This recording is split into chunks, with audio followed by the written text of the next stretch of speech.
قدرتی آفات فرعون کے دور میں بھی آئیں۔ کیا ہمارا آغاز ہو چکا ہے؟ فرعون نے جب ظلم کی انتہا کر دی تو اللہ نے موسیٰ کو بھیجا۔ فرعون کو سمجھ نہ آئی تو تمام مچھلیاں مر گئیں اور پانی کی سطح پر آ گئیں۔ ہزاروں مینڈک ندی نالوں سے نکل کر شہر میں پھیل گئے۔ بارش اتنی ہوئی کہ شہر ڈوب گیا۔ جلد کی بیماری اتنی پھیلی کہ محلوں میں بھی پہنچ گئی۔ دریا کا پانی سرخ ہو گیا، پینے کا پانی قابل نہ رہا۔ یعنی اللہ کی آفات یکے بعد دیگرے آئیں، لیکن فرعون کو سمجھ نہ آئی جب تک کہ وہ سونامی میں غرق نہ ہو گیا۔ اس میں کوئی شک نہیں کہ فرعون کی ناانصافی عوام کو بھگتنی پڑی، لیکن اس لیے کہ فرعون کی غلامی بھی تو گناہ ہے۔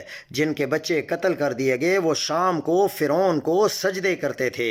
پاکستان میں اس سال ایسے اولے پڑے جو پاکستان کی تاریخ میں کبھی کسی نے نہ دیکھے نہ سنے۔ اسلام آباد میں ہزاروں گاڑیاں تباہ ہوئیں۔ پاکستان میں ٹورزم کی تاریخ میں اتنی اموات نہیں ہوئیں جتنی اس سال ہوئیں۔ پورا خاندان کوسٹر میں حادثے کا شکار، 16 بندوں کا خاندان دریا کے بیچ میں امداد کے انتظار میں دریا برد ہو گیا۔ آسٹریلیا سے آئی فیملی کار کھائی میں گر گئی۔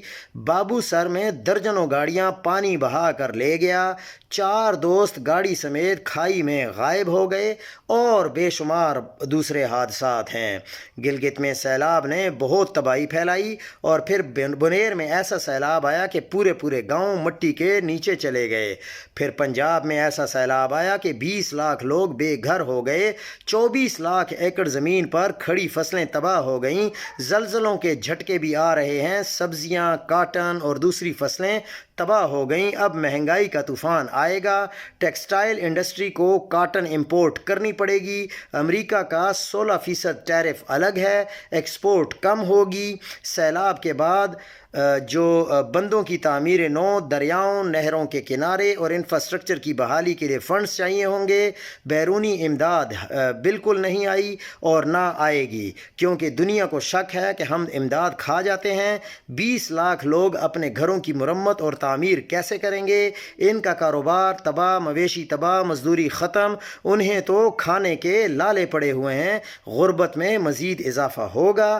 جب اس سے تھوڑا سانس لیں گے تو اگلے سال سیلاب کی پیشگوئی اس دفعہ سے 20% زیادہ ہے، یعنی اگلے سال اس سے بھی زیادہ تباہی ہو سکتی ہے، کیونکہ نہ تو ڈیم بنانے ہیں اور نہ بھارت کو کوئی روک سکتا ہے۔ بھارت پانی اس وقت روکتا ہے جب ہمیں ضرورت ہوتی ہے اور اس وقت کھولتا ہے جب پانی تباہی بن جاتا ہے۔ Indus water